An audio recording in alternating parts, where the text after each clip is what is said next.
Bismillahirrahmanirrahim. Assalamualaikum warahmatullahi wabarakatuh. Perkenalkan, nama saya Nur Fadila Rizky, NIM 2008-2020-248 dari kelompok 8. Di sini saya akan menjelaskan tentang urgensi penegakan hak-hak sipil dan politik. Yang pertama, pengertian urgensi penegakan hak-hak sipil dan politik. Inti dari penegakan hak-hak sipil dan politik adalah melindungi individu dari penyalahgunaan kekuasaan dari penguasa. Terlebih lagi dengan terjadinya pergeseran fungsi dan tugas negara dari fungsi negara yang hanya sebagai penjaga malam ke fungsi mewujudkan kesejahteraan warga negara. Campur tangan negara yang terbuka luas tersebut mengharuskan adanya sejenis tertib peraturan hukum untuk melindungi perlakuan sewenang-wenang negara terhadap warga negara. Pada prinsipnya, setiap negara demokratis memuat jaminan hak asasi termasuk hak sipil dan politik dari setiap orang atau penduduk pada konstitusi negara. Namun semuanya sangat tergantung pada political will penguasa untuk memberi ruang bagi keberadaan hak-hak sipil dan politik tersebut.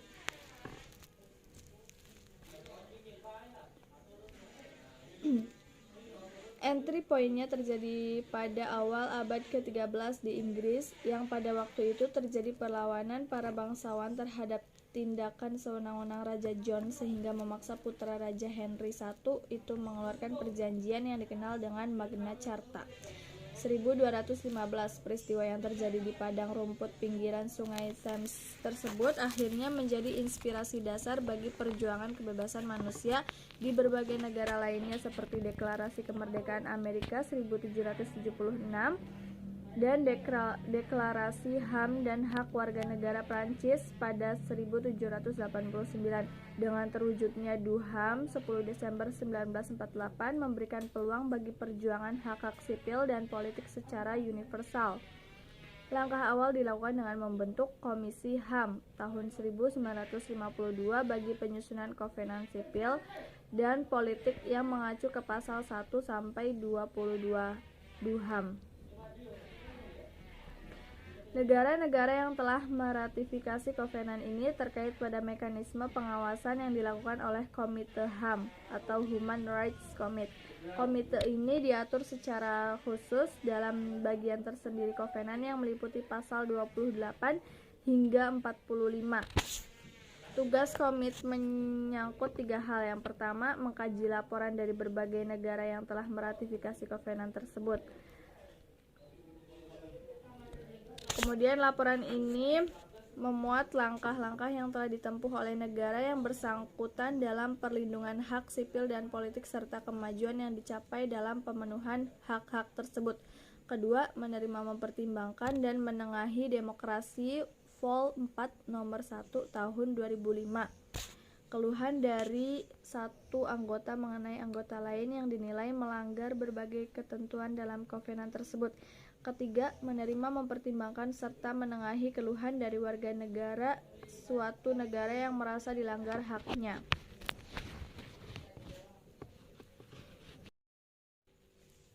Kemudian poin B tentang hak sipil dan politik dalam kovenan internasional. Bila dicermati lebih lanjut, hak sipil dan politik yang tercantum di dalam ICCPR dapat diklasifikasikan atas 2 bagian. Bagian pertama adalah hak-hak absolut, dengan kata lain, hak yang harus ditegakkan dan dihormati dalam keadaan bagaimanapun seperti hak untuk hidup, hak untuk bebas dari penyiksaan, perbudakan, penahanan karena gagal memenuhi perjanjian atau hutang, hak bebas dari pemidanaan yang berlaku surut, hak atas kebebasan berpikir, dan sebagainya. Sementara bagian kedua, hak yang boleh dikurangi pemenuhannya oleh negara seperti hak atas kebebasan berkumpul secara damai, hak atas kebebasan menyatakan pendapat atau berekspresi, berserikat, dan memberi informasi, dan lain sebagainya.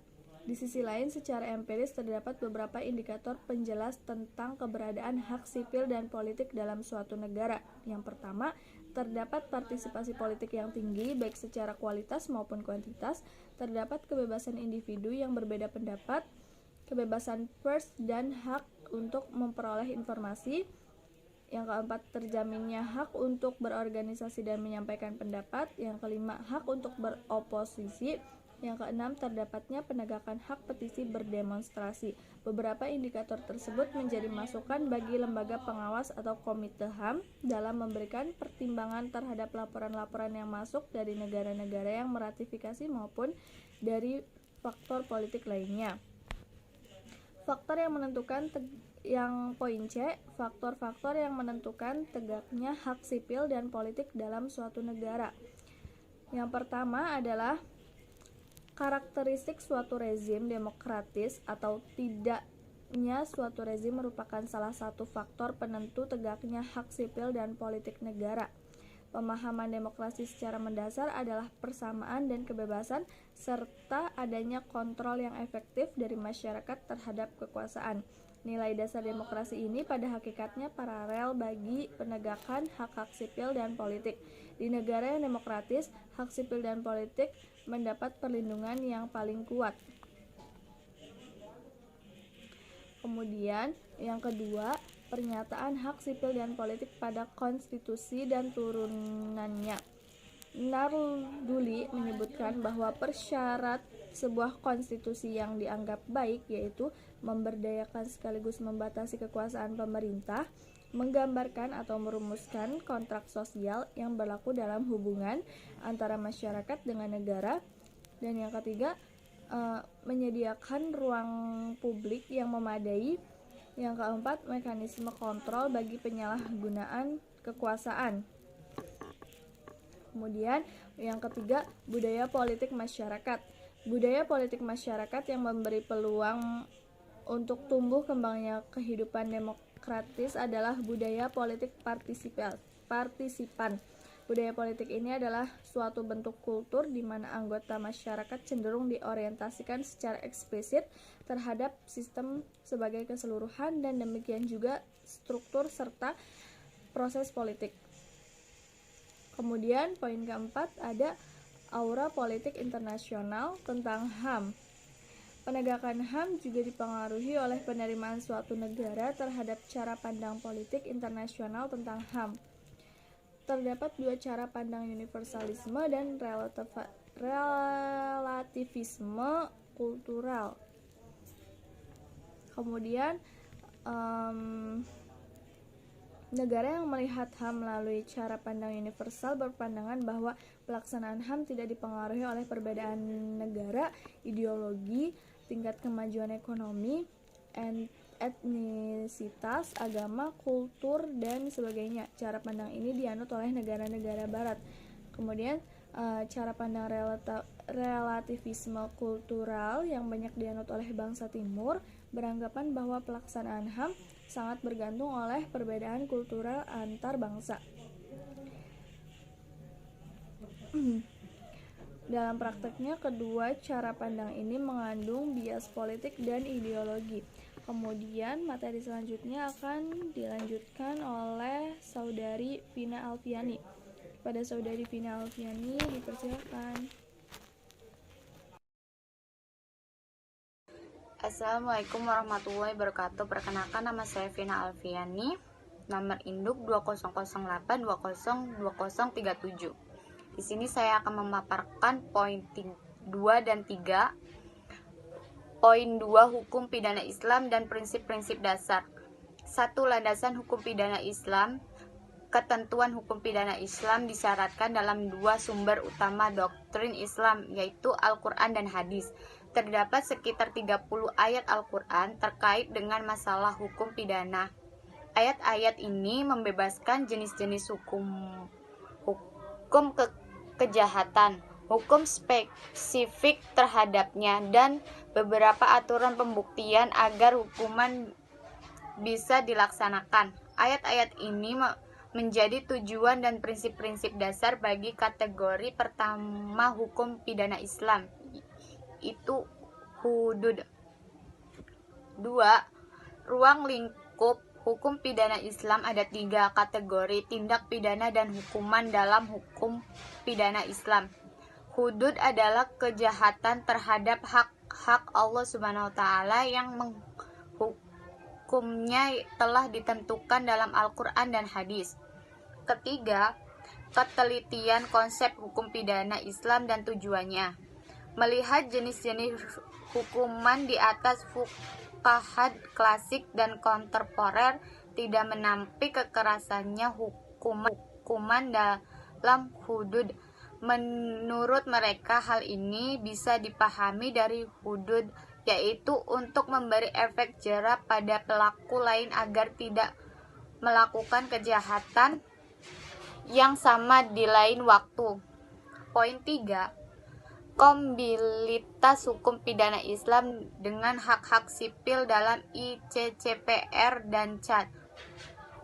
1. Penerapan hukum pidana Islam dan hak ketentuan menentukan nasib sendiri. Pasal 1 ICCPR menjamin hak untuk menentukan nasib sendiri bagi semua orang. Menurut hak ini, orang membebaskan untuk menentukan status politiknya dan untuk mengembangkan ekonomi, sosial, dan budaya. 2. Hukum pidana Islam dan hak untuk hidup. Ketentuan syarat Islam tentang hukum pidana mensyaratkan adanya hukuman mati, dan hukum untuk itu sangat bersalah untuk melihat persoalan-persoalan ini dari perspektif pasal 6 dan 7 ICCPR dan pasal 16 CAT serta General Comment dari Human Rights Commission terkait dengan maksud dan tujuan dari pasal-pasal tersebut. 3. Hukum pidana Islam dan larangan hukum. Bismillahirrahmanirrahim. Assalamualaikum warahmatullahi wabarakatuh. Saya Zid Nilman dengan NIM 20082202052 akan melanjutkan materi tentang hukum pidana Islam dan perlindungan hak-hak sipil. Baiklah, hukum pidana yang berlaku di Indonesia merupakan peninggalan kolonial Belanda yang disahkan dengan Undang-Undang Nomor 1 Tahun 1946 dengan beberapa perubahan menjadi Kitab Undang-Undang Hukum Pidana KUHP. 20 pasal 1 ayat 1 KUHP kemudian menegaskan bahwa selain ketentuan pidana yang terdapat dalam KUHP dan ketentuan-ketentuan pidana khusus yang telah diundangkan oleh pemerintah adalah tidak berlaku di Indonesia, termasuk hukum pidana Islam.